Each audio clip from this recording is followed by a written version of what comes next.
Cô xin chào tất cả các con. Các con ơi, cô rất vui được gặp lại các con trong giờ học ngày hôm nay. Đến với giờ học ngày hôm nay, cô sẽ hướng dẫn chúng mình một hoạt động tạo hình có tên gọi vẽ mưa rơi. Để trước khi vào giờ học, cô cháu mình cùng chơi một trò chơi nhé. Trò chơi, chơi gì? Trời mưa, che ô. Mưa to, lộp đột. Mưa nhỏ, tí tách. Sấm nổ, đùng đoàng. Cô cháu mình vừa được chơi trò chơi gì?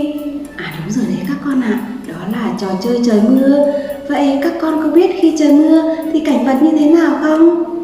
Các con ạ, khi trời mưa thì bầu trời có những mảng mây đen và có nước mưa rơi xuống đấy. Và bây giờ cô cháu mình cùng vẽ mưa rơi nào. Các con ạ, để vẽ được mưa rơi, các con hãy nhờ bố mẹ chuẩn bị cho chúng mình một tờ giấy A4 và một hộp bút màu nhé. Bây giờ chúng mình cùng hướng mắt lên đây xem cô hướng dẫn chúng mình vẽ mưa nào. Tay trái cô giữ giấy, tay phải cô cầm bút màu. Cô sẽ cầm bút màu bằng 3 đầu ngón tay. Đầu tiên, cô sẽ vẽ những nét xiên từ trên xuống dưới để tạo thành những hạt mưa.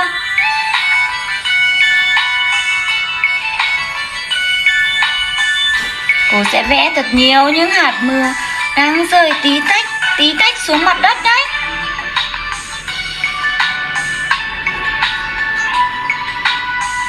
Để cho bức tranh đẹp hơn, cô sẽ vẽ thêm những đám mây ở phía trên bằng những nét cong liên tiếp.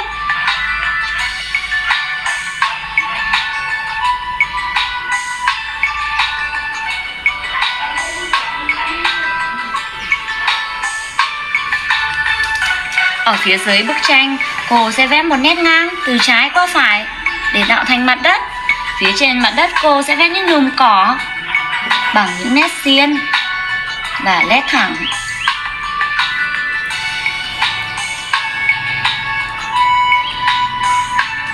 Cô đã vẽ xong bức tranh rồi.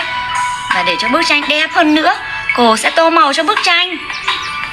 Vì trời đang mưa, bầu trời thường hay xám xịt, nên cô sẽ dùng màu đen để tô màu cho những đám mây. Các con chú ý, chúng mình nhớ tô màu cho cẩn thận để màu không bị chờm ra ngoài nhé.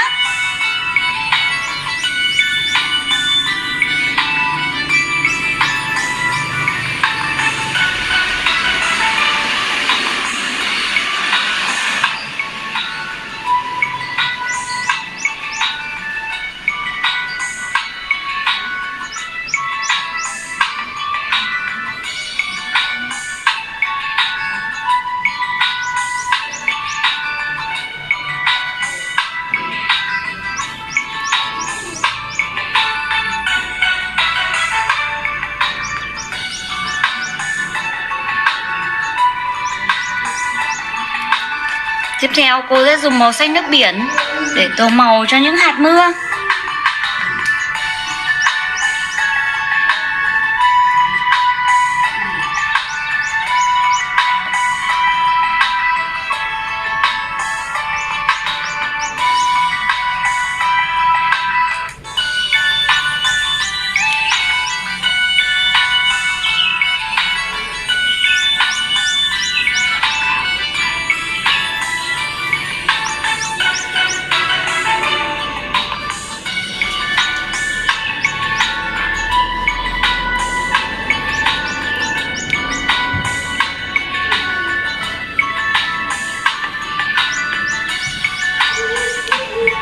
Sau đó, cô sẽ dùng màu xanh lá cây để tô màu cho những nhùm cỏ.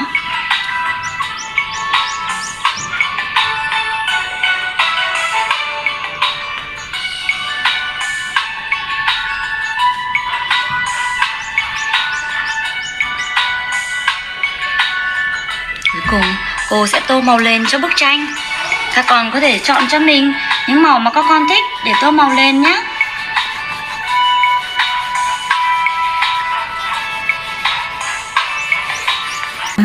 Vừa rồi cô đã hướng dẫn chúng mình vẽ mưa rơi rồi đấy. Và cô chúc các con sẽ vẽ được nhiều bức tranh đẹp trong kỳ nghỉ dịch này nhé. Và các con nhớ khi vẽ xong các con hãy cất đồ chơi của mình gọn gàng vào. Và bài học của cô đến đây là hết rồi. Cô xin chào và hẹn gặp lại các con.